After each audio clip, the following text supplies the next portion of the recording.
சினிமாவில் பேச வேண்டிய வசனம்லாம் இப்போ மேடையில் பேசுகிறாங்க, அரசியல் மேடையில் பேசுகிறாங்க, கதாநாயகன் மாதிரி பேசுகிறாங்க. இது சினிமாவாயா? பாஜக எதிரிங்க, இஸ்லாமியருக்கு ஆதரவாக பேசுகிறீங்க. அடே அப்பா, என்ன ஒரு பரிதாபம்! இஸ்லாமியர்களுக்கும் கிறிஸ்துவர்களுக்கும் என்ன சம்பந்தம் அப்படின்னு மக்கள் கேட்குறாங்க. ஒரு கிறிஸ்துவர் இஸ்லாமியரை பற்றி பேசி கொண்டிருக்கிறார், பரிதாபப்படுகிறார். ஓட்டு வங்கியை நிரப்புவதற்காக. இஸ்லாமியர்கள் ஒன்றும் முட்டாள்கள் அல்ல, நீங்கள் யார் என்று எல்லோருக்கும் அடையாளம் தெரியும். எம்ஜிஆர் போல் ஆகிவிட முடியாது, கேப்டன் போல் ஆகிவிட முடியாது.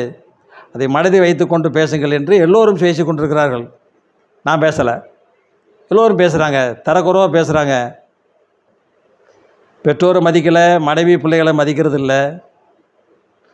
நீங்களெல்லாம் அரசியலுக்கு வந்து என்ன செய்ய போகிறீங்க அப்படின்னு மக்கள் பேசுகிறாங்க. அடுத்த வேளையில் வரேன்.